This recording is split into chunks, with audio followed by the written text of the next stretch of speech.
Wanting to obtain power, Death goes across time and pits 8 of his enemies against themselves. He does this by telling them that they will gain immortality by defeating the 7 messengers of evil. The last one standing will have to face Death himself. Time Killers was released in the arcades in 1992. It was supposed to have a few home ports released the following years, but the only one we got was a Sega Genesis port released in 1996? Yeah, it was meant to be released around 1993, but obviously that isn't the case. Wow, if they released the game so late in the Sega Genesis lifespan, then surely they must have been confident how great this game would be. Unfortunately, I don't think that was the case. If I had to judge this game based off the presentation alone, it would be horrid. The music sounds awful, some of the sprites look off, the colors look drab, and the game would even slow down at times. The only thing I can praise is the scrolling in certain stages and the crunchy voice samples. As for the gameplay, it surprisingly works well. Ignoring the smaller sprites, it seems incredibly close to the arcade version. The controls, the moves, the violence is all there. I'm willing to bet that anything you can do in the arcade version can be replicated in this version. So, bad presentation, but still keeps the gameplay intact. I don't think I've ever played a port like this. Time Killers is a one-on-one fighting game. Matches are best of 3 and you win a round by reducing your opponent's health to 0.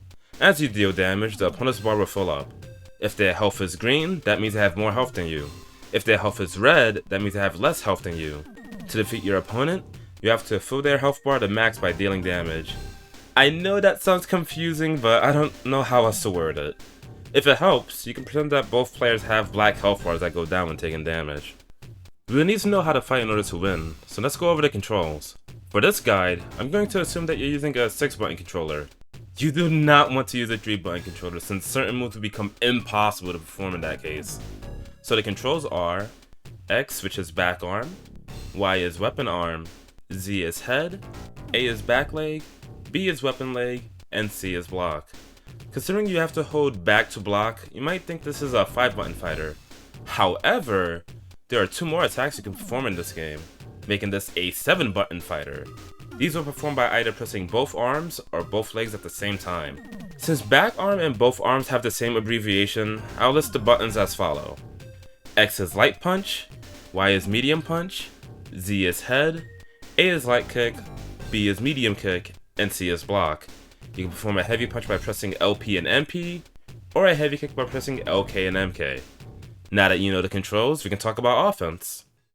As you expect, the attacks you perform will depend on the button. Some will be faster, some will have more reach, and some will deal more damage. The best numbers tend to be the ones that has far reach and comes out fast.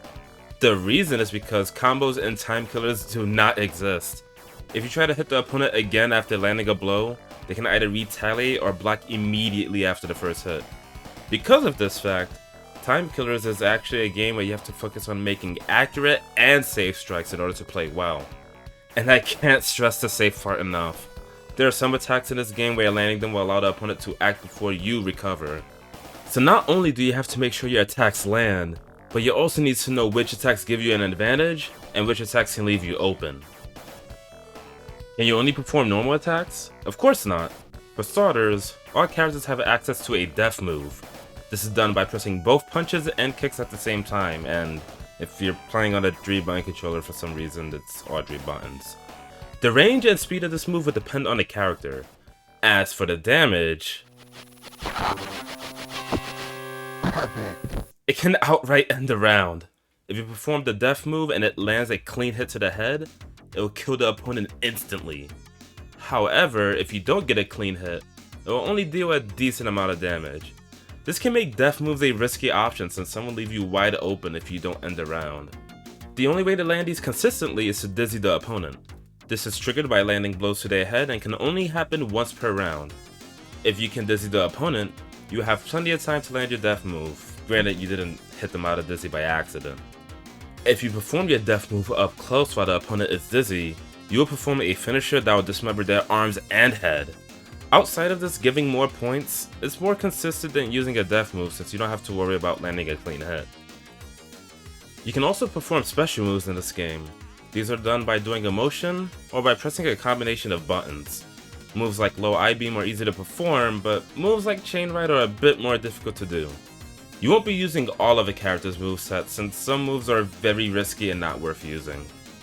Now to talk about defense. To block, you can either hold back, press and hold light punch and light kick, or use the Z button. I prefer using back to block since holding Z will keep you facing the same direction until you let go. There are 3 important facts you should know about blocking. First off, you'll still take damage from blocking attacks. It won't be as much as just taking the hit, but blocking won't protect you from being defeated. Second, highs and lows do not exist. Whether you block while standing or crouching, you'll be able to block all incoming attacks. This would be a huge red flag in other games, but since you can still take damage from blocking normal attacks, it's not as broken as it sounds. Now, don't get me wrong, defense in this game is very good, but again, you can still take damage while blocking, so you'll be in a rough situation if you block a lot and don't fight back. Lastly, you'll be unable to block if both of your arms are dismembered. Oh, right, I guess I should talk about that. Outside of dismembering the opponent's head with death moves, you can also dismember their arms by landing attacks. When you lose your first arm, light punch will be disabled. When you lose your second arm, medium punch will be disabled and blocking.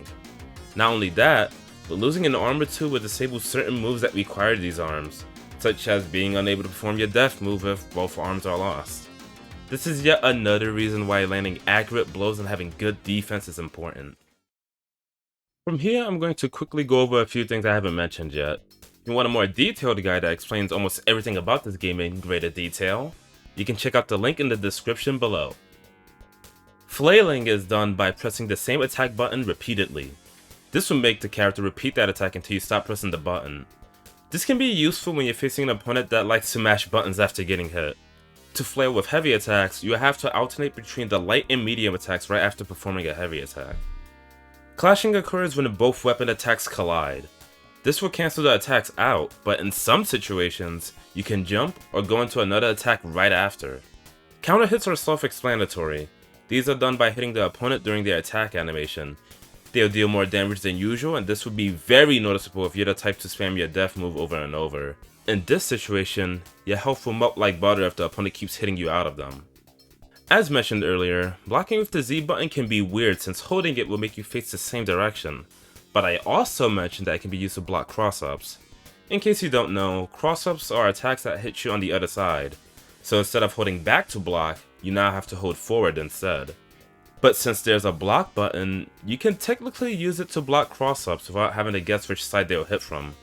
Sounds great, but it's only useful if you time it perfectly since doing it early will make you block in the wrong direction.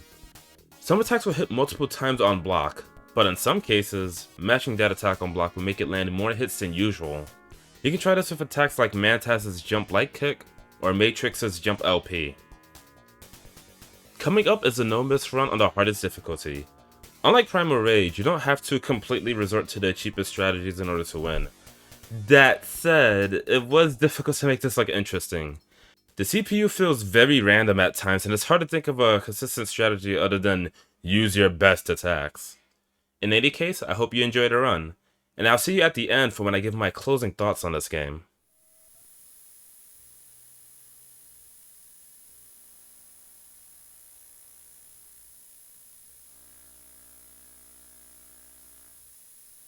Non-killer.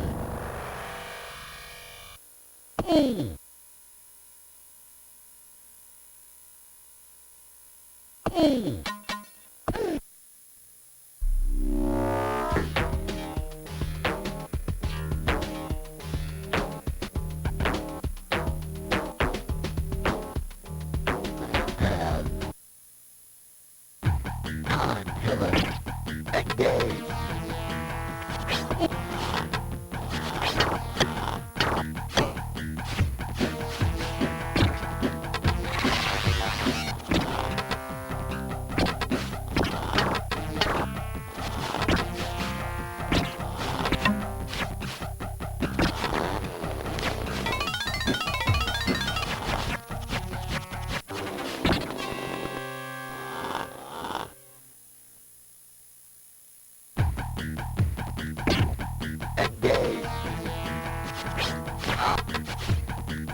Engage.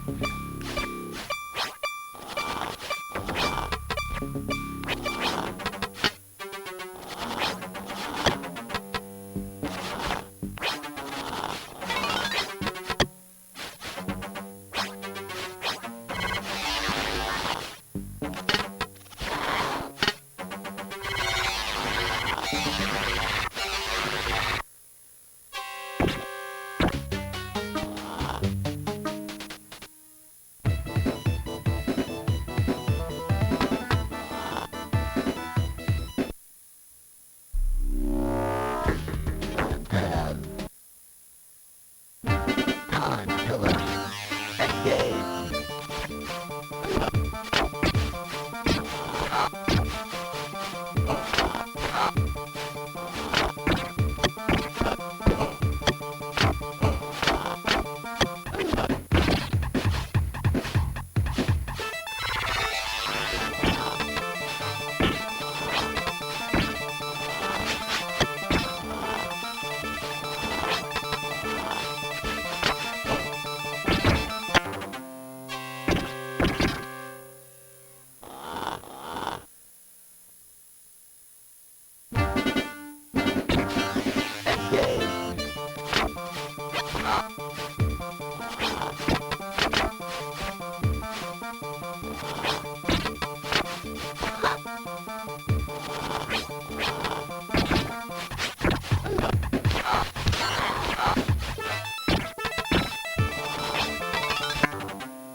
Time killer. Engage.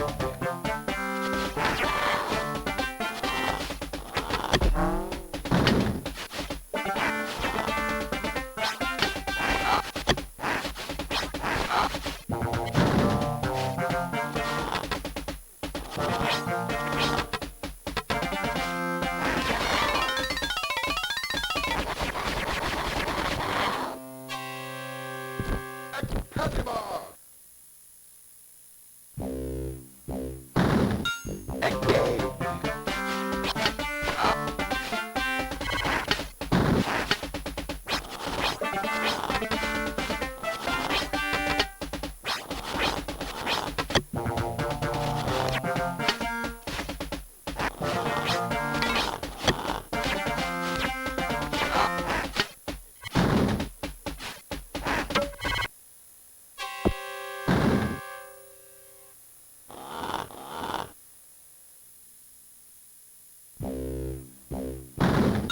Engage.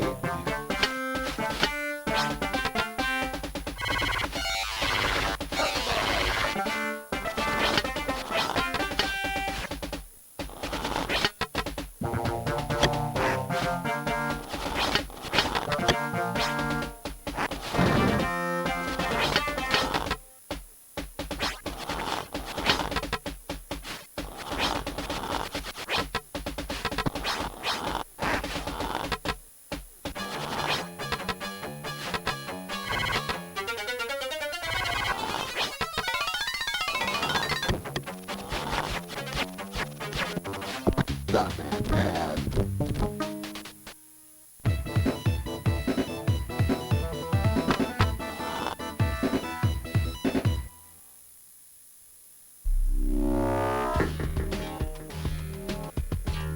Pad. Time killer. Engage.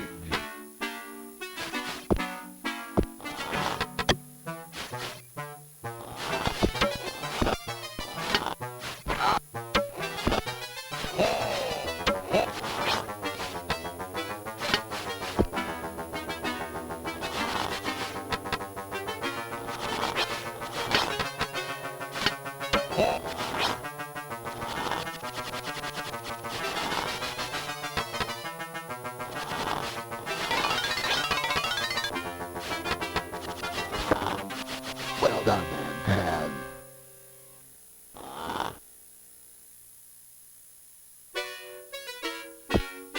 Engage.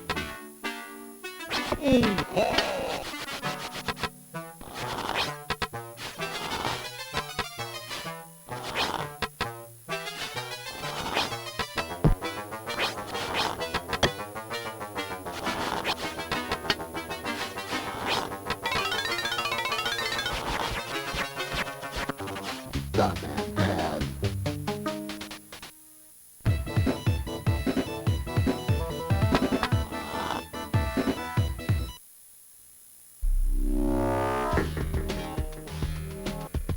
pad. Time killer. Engage. Pad.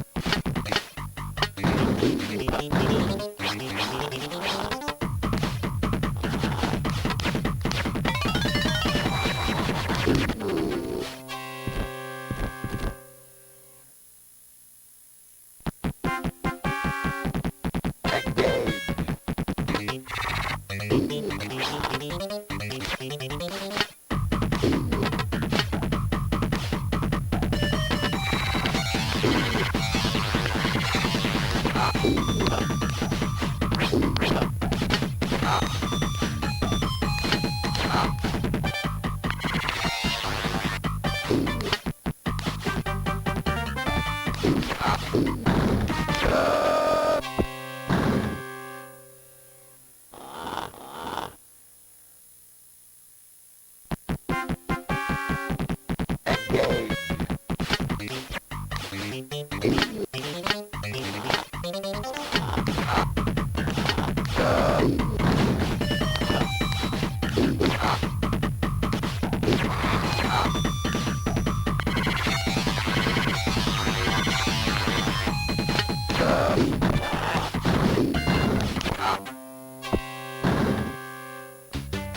I am the immortal.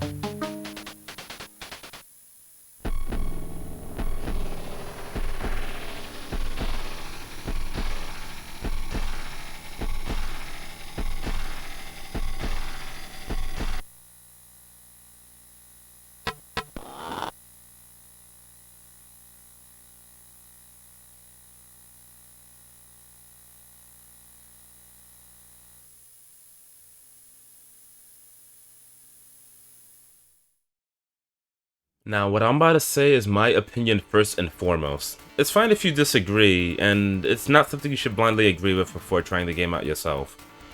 I'm gonna say this right now. I hate time killers on the Sega Genesis.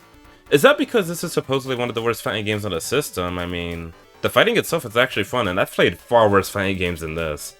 Then why do I hate it so much? Simply put, I just don't agree with the rules of the game. I don't like how attacking feels, I don't like how blocking works, I hate how the simple motions of certain moves will cause me to perform them by accident, I can't stand the crippling lag in some stages, and if all of that was enough to make me hate this game, then the awful presentation will. But do I think this is a bad game? No, like I've said, I've played far worse, and this game can be a decent experience if you got someone to play with. Will I ever play this game again? Absolutely not. While I did have some fun playing this game, there are other Sega Genesis games I'd rather be playing.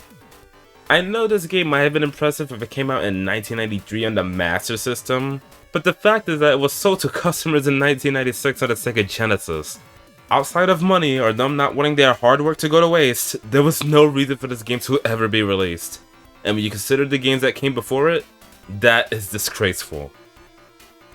With that said, I think Time Killers on the Sega Genesis is a game you should play once. If you can get past the graphics, sound, and abnormal gameplay, then you might like this game. If you can't, then you're better off playing a different fighting game.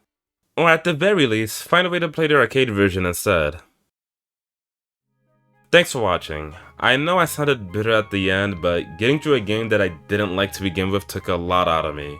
I'm not sure what my next guide will be on, but until then, I'll see you later.